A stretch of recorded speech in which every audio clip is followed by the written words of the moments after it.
우리들이 알고 있는 창조론에 관한 내용은요, 거의 대부분 아마 이제 소위 창조과학회 쪽에서 주장하는 것으로 생각되어집니다. 저는 개인적으로 그들이요, 자신들의 주장 외에는 인정하지 않으려고 하는 태도를 취하고 있다라는 것들을 경험한 적이 있습니다. 문제는요, 그들이 이제 한국교회 안에서 창조론에 관한 대부분의 시각을 지배하고 있다라는 거죠. 그들의 주장만이 진리인 줄로 착각하고 있다라는 거예요. 하지만요, 사실 이제 창조론 안에는 여러 스펙트럼이 존재합니다. 그러면서 창조론자 중에서는 하나님께서 진화의 방법을 창조의 도구로 사용하셨다라고 보는 사람들도 있습니다. 다시 말해서 성경을 문자로 해석하는 창조과학계 쪽 사람들로부터 진화 역시 하나님의 창조 방법으로 인정하는 사람들까지 다양한 의견이 창조론 안에 존재한다라는 겁니다. 그러면요, 과연 누구의 말이 맞는 걸까요? 사실요, 아무도 모르겠죠. 왜냐하면 창조 당시에 존재한 사람이 없었을 뿐더러 창조에 관한 내용은요, 오랜 시간 동안 구전으로 전해오다가 문자로 기록되었고, 이렇게 기록된 성경의 내용 역시 역사적, 과학적 사실 그대로로 진술했다라기보다는 비유와 상징 등 여러 기법이 동원되었기 때문입니다. 그러므로 중요한 것은 그래서 성경이 무엇을 말하고 있느냐인 것이겠죠. 바꿔 말하면 과학적으로 옳다 그르다를 따지는 대상으로서 성경을 바라봐서는 안 된다라고 하는 의미입니다. 어떤 문서에 대해서 그것이 지필된 목적, 장래의 성격에 맞게 바라보는 것은 그것의 해석에 있어 지극히 기본적이고 상식적인 태도입니다. 아무튼 다양한 창조론자들을 마주하면서 우리가 가져야 할 태도는 그들 모두가 하나님을 인정하는 하나님의 사람이라는 겁니다. 그들 모두가 하나님을 인정하는 하나님의 사람인 거예요. 그리고 그 어떤 이론도 100% 완벽하지는 않다라는 것이며, 그렇다고 또 100% 틀린 것도 아니라는 겁니다. 그러므로 하나님을 믿는 하나님 나라 백성들이 서로의 의견에 귀 기울여 들여보면서 세상의 여러 다양한 공격들에 대해서 하나님을 변증할 수 있으면 되는 겁니다. 한마디로요, 우리끼리 싸울 필요 없다라는 말씀입니다. 그런다고 했을 때 창조론 안에서의 진화를 충분히 설명할 수 있다라고 봐요. 다시 말해서 과학 선생님으로서 진화론을 설명하실 때 그들의 입장, 예를 들면 창조론자 중 바이오로고스 측의 설명을 참고하시면 어떨까 싶은 겁니다. 한편 우리가 이제 오해하고 있는 것이 있습니다. 그것은요, 창조론과 진화론은 애초부터 비교의 대상이 아니라는 것을 우리가 간과하고 있다라는 거예요. 여러분, 진화론은요, 과학이죠. 과학은 객관적인 실험과 경험을 통해서 얻어지는 지식입니다. 하지만 창조론은 과학이 아니라 종교 교류인 거죠. 과학은 과학과 종교는 종교와 비교하는 것이 마땅합니다.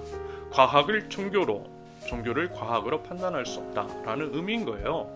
그러므로 창조론은요, 과학적인 증명으로 증명할 수 없다라는 거예요. 물론 일부 그럴 수 있는 부분이 있기는 하지만 과학적인 사고 및 검증 방법으로 성경에 접근한다라고 하는 것 자체가 잘못된 접근이라 할 수 있겠습니다. 과학은 과학으로서 가치 중립적입니다. 가치 중립적이기 때문에 무신론자들이 자신의 주장의 근거로서 과학을 사용할 수도 있고요, 유신론자들 또한 그러할 수 있겠습니다. 과학 자체는 하나님의 존재 유무를 증명할 수 없고요, 어떤 가치 판단을 내릴 수도 없는 겁니다. 다만 증명된 사실을 드러낸다거나 가설을, 실험 그리고 관찰을 통해서 증명해낼 수 있을 뿐임을 기억하시면 되겠습니다. 한편요, 우리가 이제 흔히 찰스 다윈이 하나님을 부정했다라고 여기지만 다윈의 경건한 생각이라고 하는 책을 읽어보면요, 전혀 그렇지 않다라고 하는 이야기를 하고 있습니다. 다윈은 그저 과학자로서 발견한 사실을 이야기했을 뿐이라고 그 책의 저자는 주장합니다. 부디 한번 시간을 들여서요, 이와 관련된 책들을 다양하게 살펴보시는 것들을 추천드립니다. 예를 들어 과학자의 신앙 공부라고 하는 책은요, 과학 선생님으로서 아이들을 가르치는 데 도움이 될 것 같고요, 진화를 창조의 방법으로 사용했다라고 이야기하는 바이오로고스 쪽에 프랜시스 콜린스의 저서도 읽어보시면 도움이 될 것 같습니다. 더불어 하나님의 창조가 죽음, 적자생존, 경쟁을 통해 이루어졌다라고 하는 표현에서 드리고 싶은 말씀은요, 그것은 진화론의 하나의 가설일 뿐이라는 것을, 가설이라는 것은요, 본디 언제든 다른 새로운 사실, 그리고 이제 그에 대한 증명으로 무너질 수 있는 것임을 염두에 두셨으면 합니다. 편견이나 선입견을 가진 상태에서 단정지어 생각하지는 말자라는 거예요. 게다가 하나님은 우리가 죄를 짓도록 창조하신 것도 아니라는 점, 현재 우리가 속한 세계가 이 모양 이 꼴이 되도록 창조하신 것은 아니라는 점도 함께 생각해 보시면 어느 정도 이해가 되시지 않을까라는 생각이 들었습니다. 결국 중요한 것은요, 이러한 태도를 갖는 게 아닐까요? 내가 지금 알고 있는 그것이 틀릴 수도 있다라는 것. 여러분, 만약에 하나님이 바다라고 한다면 우리가 하나님에 대해서 알고 있는 지식은요, 고작 물 한 컵 정도도 되지 않는다라고 하는 것.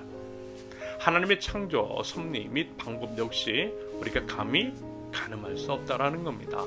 그러한 겸손의 태도로요, 남을 함부로 판단하거나 단정짓지 않는 것이 중요하다라고 하는 생각입니다.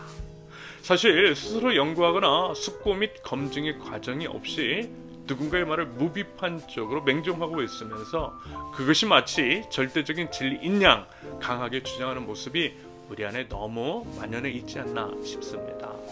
사실요, 저도 잘 모르겠어요.